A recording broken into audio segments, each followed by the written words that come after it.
Hi there, I'm Matt Martin, username Martin2D, and this is the beginning of a series of videos that I plan on doing on 1830, an 18xx game by Francis Tresham.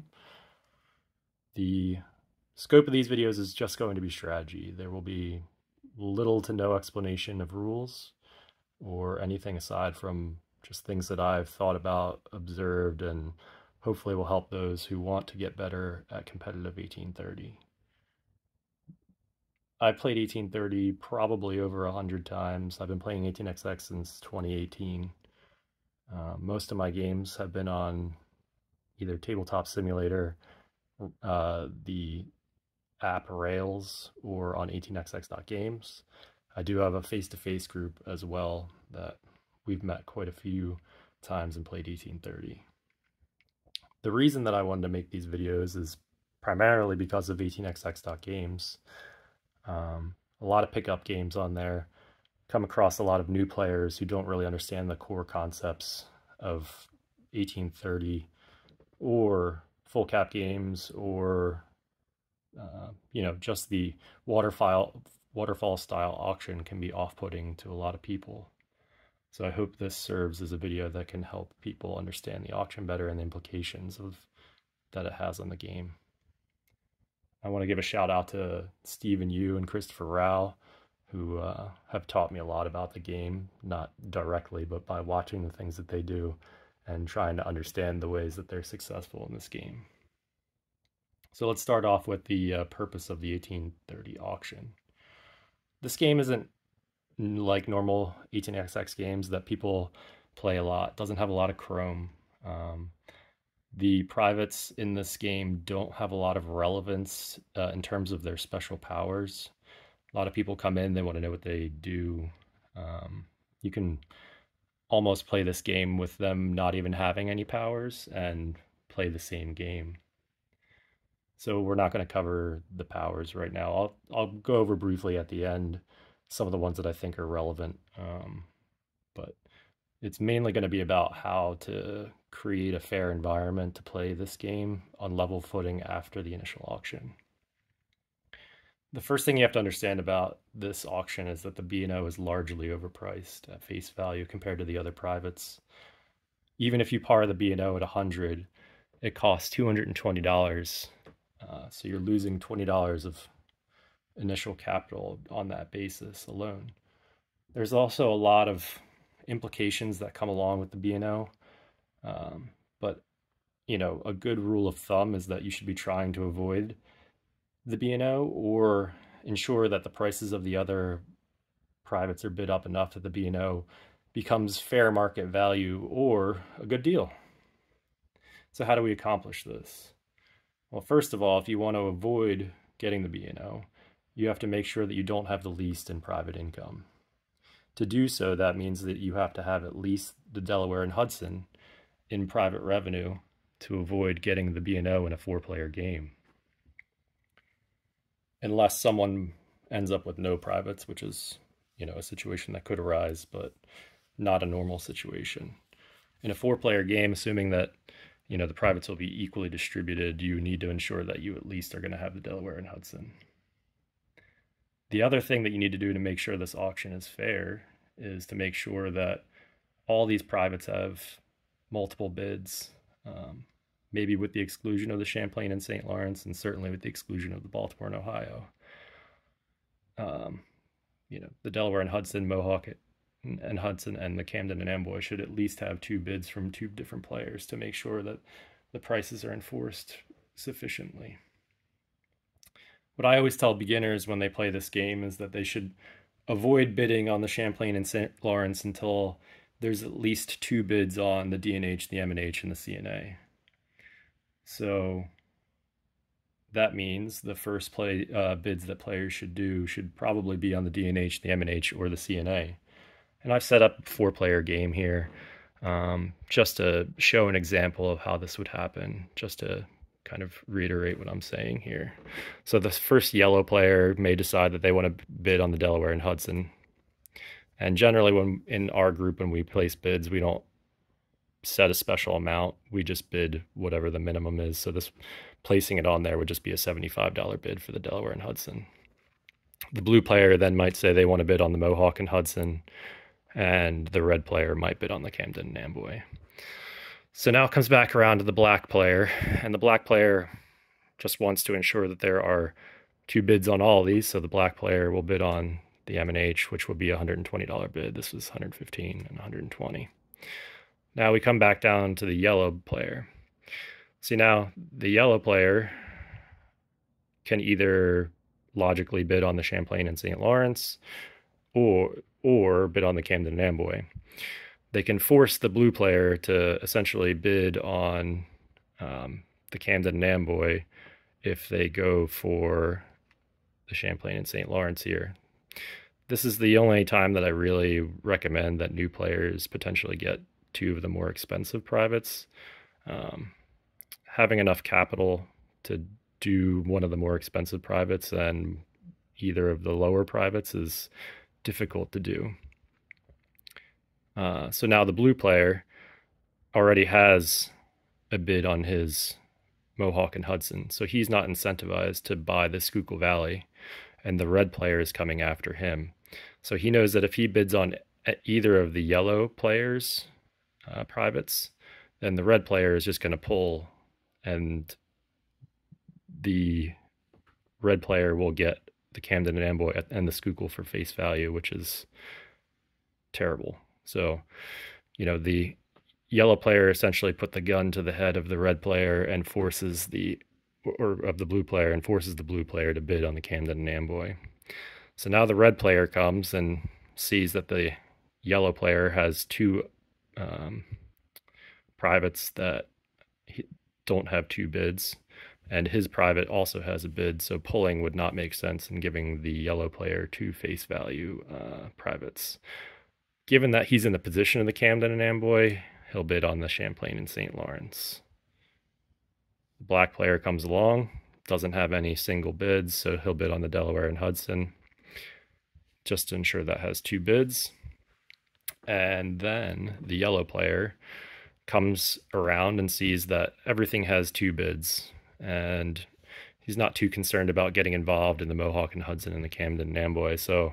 And he's involved on the lower privates of the Champlain and St. Lawrence and Delaware and Hudson. So he's not too concerned about having enough money to start a company after this. So he's just going to buy the Schuylkill Valley for $20. And in doing so, has ensured that all of these will potentially have the ability to be price enforced.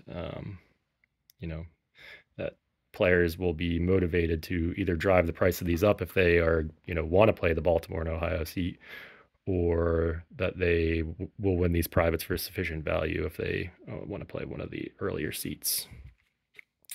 The one thing about this yellow player here is they need to ensure that they win this Delaware and Hudson regardless of what happens with these first two. Otherwise, they might be on the hook for both the Schuylkill and the Champlain and the Baltimore and Ohio, which is not the greatest position to be in. So that's the main thing that I think people need to take out of this initial auction. It's not what you win. Trying to play a particular seat in this game is not productive. I've had a lot of people say that they just want to try out the B&O, so they'll bid on the B&O.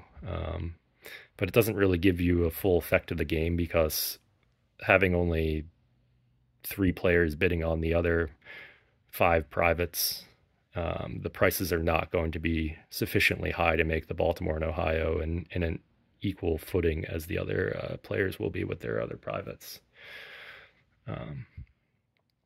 So my recommendation still is, ensure that these 3 privates both have 2 bids, and then start adding in the Champlain and St. Lawrence when you understand the situation of who's bidding next and their motivations in buying the Schuylkill versus placing another bid out there. There's been a lot of times where someone will bid on the Champlain and St. Lawrence, and then a player that's stuck somewhere with multiple bids, and there's still ones that are open, will still pull the Schuylkill Valley, and I'm not sure what the motivation is aside from just moving the game along. But it gives people an extreme advantage to get privates at face value versus people that are going to have to duke it out in bidding. And granted, anything can happen during the game, but an early advantage in the initial auction, gives you a nice leg up in terms of snowballing that lead towards the end. In terms of bidding prices, most of the games of 1830 that are played, relatively competitively are based off of 4 players. So for 4 players, there's $600 of initial capital for each of the 4 players. So that means that there's really 4 numbers that you need to know, really only 2. $335 is the amount that you need to start the Pennsylvania Railroad, because one of the initial shares comes with the Camden and Amboy. And $402 is the minimum amount of money that you have to have available to start one of the other corporations. So that leaves you with $198 of bidding power in the initial auction if you plan on starting one of the companies that isn't the Pennsylvania Railroad, and $265 worth of bidding power if you are going to have the ability to start the Pennsylvania Railroad. Starting another company and getting the Mohawk and Hudson and Champlain and St. Lawrence is difficult, because getting those 2 for under $198 is difficult. And certainly getting the Camden and Amboy in a 4-player game should never be $198 or less than that. So for fair value, in terms of our group, which is generally a fairly aggressive group, is the Champlain and St. Lawrence usually goes for $45 to $55. That one, getting 2 bids on it isn't as important, but generally in our group, the first player that will bid 45, and then if someone else bids, we'll go straight to 55 if they actually want to win it, because the first player that bid will have the second chance or the first chance to get a second bid at 55, and generally the Champlain and St. Lawrence doesn't go for 60 or more in our group in a 4-player game. The Delaware and Hudson generally goes from 90 to 110, generally more towards the 110 range. The M&H will go for 140 to 165, and the C&A will go from anywhere from 220 to 265. Some other things to consider, or what you might consider pitfalls of this auction, are the earlier winners are in a, while they're secured and they know that they won't have the B&O if you win the Delaware and Hudson, it's difficult because you still will have to price enforce if you're on, say, the D&H and the C&A. And if you're the only 2 that are on there and you already have a private and the other person does not, it's a little risky, driving up the price. That person probably doesn't want to go with no privates, but pushing too far and winding up with the C&A and the D&H is suboptimal. If it's not an unwinnable position, but it's a difficult road, and you have to rely on the other players making some mistakes along the way. Similarly, if you win the M&H and you're still on the C&A, it's even worse to wind up with both of those privates. So you can't not push for a little price enforcement, but you also have to know, the breaking limits of your fellow opponents and not be sure not to push them too far. Another important thing is, $15 in revenue is needed to avoid getting the B&O, but I want it to be known that if you win the Champlain and St. Lawrence and buy the Schuylkill, that won't be enough to prevent you from getting the B&O. Even though you're making $15 in revenue, the way that the initial auction works is that it's whoever has the least revenue, and then if there's a tie, it's whoever has priority. So if you buy the Schuylkill Valley, you're guaranteed to be last in priority. So the $15 won't be enough to trump the person that has bought the Delaware and Hudson and has priority over you. So generally, unless somebody wins no privates, these privates aren't good enough to ensure that you won't wind up with the B&O. And then additionally, like I was talking about early, winning the Champlain and St. Lawrence and the Mohawk and Hudson is usually not okay, because that means that you have to win, both of them for under $198 if you want to start a company in the first stock round. The Schuylkill and the Mohawk and Hudson is fine.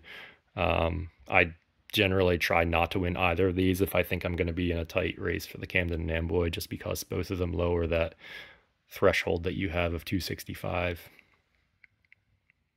And buying in, the Camden and Amboy at 320 plus another $80, it's $400 to get both the money out. Usually it's impossible to manufacture a way to buy both those privates in and still wind up with a 3 train. So that's pretty much it. All I have for, kind of pitfalls, how to ensure that, the auction goes fairly. I'll talk briefly about, what I think are the most important powers or, functions regarding these privates. So I think, in my opinion, the Champlain and St. Lawrence is the strongest of all the privates in terms of the powers. It has the ability up here to lay a dit in Burlington.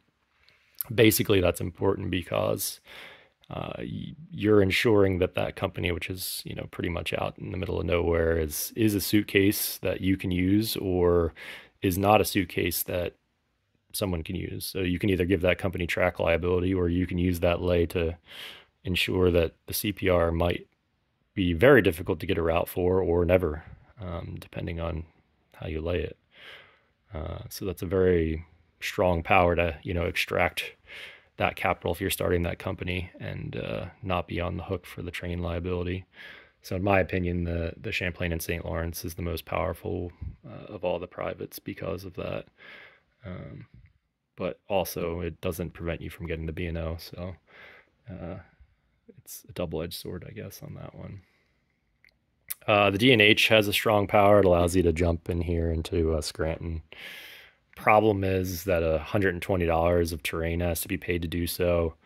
And you don't have a lot of control over what's happening in New York getting upgraded, or the way that the tile in Philadelphia Trenton gets laid. So it's a little difficult to manage, but I think it's probably only good in a slow game, which is generally not the way that my group plays, so it hardly ever gets utilized. And I think the other important one to talk about is the Camden and Amboy,